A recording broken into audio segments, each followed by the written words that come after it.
The raid comes to the Creed brothers and a new family in charge. This is the NXT review. Hello everyone, it's NLW Figs here, back again with another video. Today, I'm going to be reviewing NXT from last night. Just like last night when I did Raw, this is going to be a similar vein where I take figure photography and use it to kind of explain what happened on NXT, give my thoughts on the action. Make sure you like the video if you enjoy and subscribe to NLW Figs for more wrestling figure content as always, and comment down below what you thought of NXT if you caught it last night. But we'll kick off with the opening contest. It was a tag team match. Solo Sikoa and the North American champion Cameron Grimes going up against Trick Williams and Carmelo Hayes, and there's not really much to say about this one. The best match of the night in my opinion. It went downhill from here, but we'll talk about that as we move on. A great opener because, you know, these four great athletes, you saw the triple threat that they had at Spring Breaking, you know what they're capable of. It ended when they hit the, what was it, the To The Moon? I can't remember what he calls it, the stomp on Trick Williams from Cameron Grimes, and then Solo Sikoa with a big splash to get the win for his team, and he has an ominous look on his face as he stares down the North American Championship. So it is interesting that they would pin Carmelo Hayes here. You'd think that maybe you'd want to keep him strong heading into In Your House, but I'm predicting they might set up another triple threat match with Sikoa involved this time. I'd certainly be up for that, but still a great opening contest. Good stuff there. Next up we had Tatum Paxley and Lash Legend in the women's tournament to crown a #1 contender for Mandy Rose's NXT Women's Championship. And again, not really much to say with these matches because they are women who are quite inexperienced, so you don't really want to go be too harsh on them because, again, they're still learning, and it's good to see these new women being kind of pushed and getting this kind of spotlight, really. I'm all for more women's inclusion in the women's division, so Lash Legend wins, and now she is going to face the winner of later tonight's matchup between Roxanne and Kiana James. We go to Tony D'Angelo backstage, and then we cut Bron Breakker storming out to the ring, interrupting Duke Hudson in the process as well. So he's talking about Joe Gacy, he's giving a lot of exposition, and that's when Joe Gacy himself appears on the screen and essentially says, you know, Braun, I'm in your head, you're angry, blah, blah, blah. And, you know, it's stuff we've all heard before, and I'm not too sure what this storyline really is, because I've been entertained by it, but in kind of like a morbid curiosity kind of thing. So, you know, Gacy's talking about breaking Braun mentally. Braun is saying, you know, you don't scare me, give me a match and all this, and then the match is set now for In Your House. So no stipulation on it apart from the one where if Bron Breakker loses by disqualification, he'll lose the championship.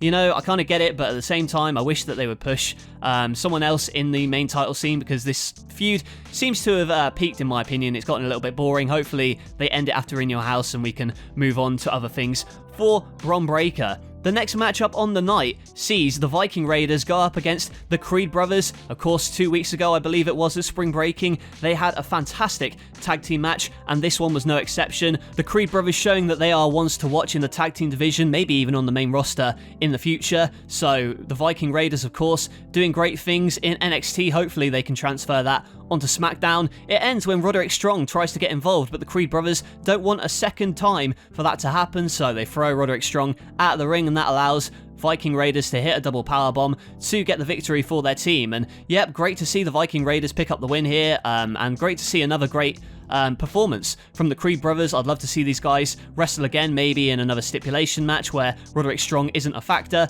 because, you know, they really tore it down. I wonder where the Diamond Mine is going from here, because obviously I believe it's next week. Pretty Deadly are facing Roderick Strong and Damon Kemp of the Diamond Mine, so maybe more kind of dissension in the ranks for Diamond Mine. But yeah, great stuff here in this matchup. Can't wait to see what the Creed brothers do next. Next up, we had Andre Chase of Chase U taking on Grayson Waller. Again, not really much to say about this match. Sarai was in the crowd with the Chase U guys kind of cheering on Andre Chase.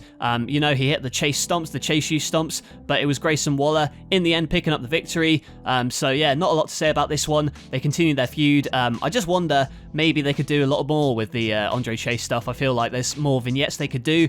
I'm not sure if they did them before this, but again, that's something as a new viewer that I would like to see from Andre Chase because I am intrigued by his character as I am Grayson Waller. Next up, the other match in the Women's Breakout Tournament, Roxanne Perez and Kiana James. Again, not really much to say about this one. I'm a big fan of Roxanne Perez, aka Roxy. I want her to win this tournament, but I could understand if they went with maybe Nikita Lyons instead.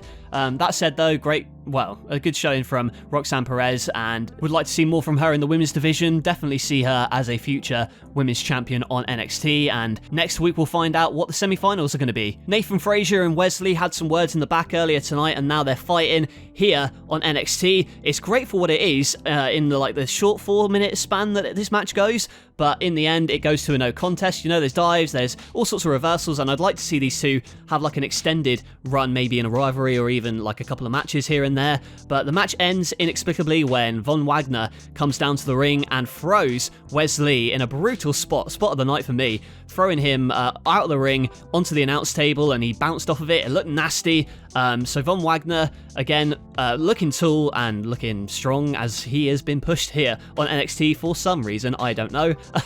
But yeah, Wesley, I'm hoping for bigger things for him, man, as well as Nathan Frazier, I should say.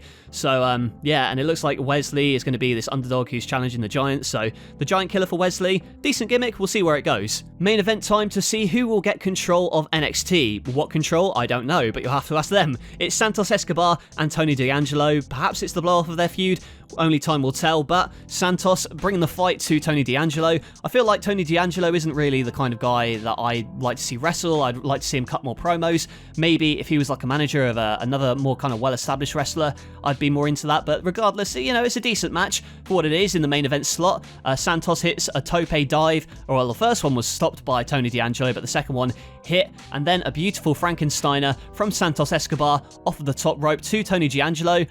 It looks like the family are going to get involved. Both families are going to try and get involved. However, Santos picks up the win over Tony D'Angelo, and now it seems like the Escobar Legado del Fantasma looks like they're going to be running NXT from now on, whatever that means, because it seems to be, you know, all in the heads of these two. But I have enjoyed the vignettes of these kind of factions going back and forth, and it's, you know, it's a bit hokey, it's a bit silly, but I like silliness in my wrestling, and I think if NXT 2.0 isn't going to focus on the wrestling as much, then I would like to see them kind of dive more into these ridiculous storylines.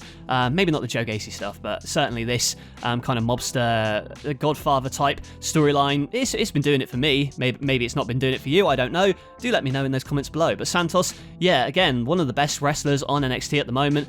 Can't wait to see what he does in the future. Maybe this feud will be dragged out. Perhaps we'll have some sort of 6-man tag blow-off at In Your House. That'd be something I'd be interested in seeing, maybe a street fight or something. Definitely here for this feud. So overall, solid episode of NXT, not the best by any means, but definitely enough to kind of whet your appetite for In Your House. I love the opening tag match. I also loved Viking Raiders versus the Creed Brothers, and the main event of Santos Escobar versus Tony D'Angelo was solid as well. You know, the things I didn't really like about it were the Braun Breaker, Joe Gacy segment. I want that feud to end. The women's division matches were fine, but again, nothing special because they are rookies, you know. Grayson Waller and Andre Chase as well. Not the best match in the world.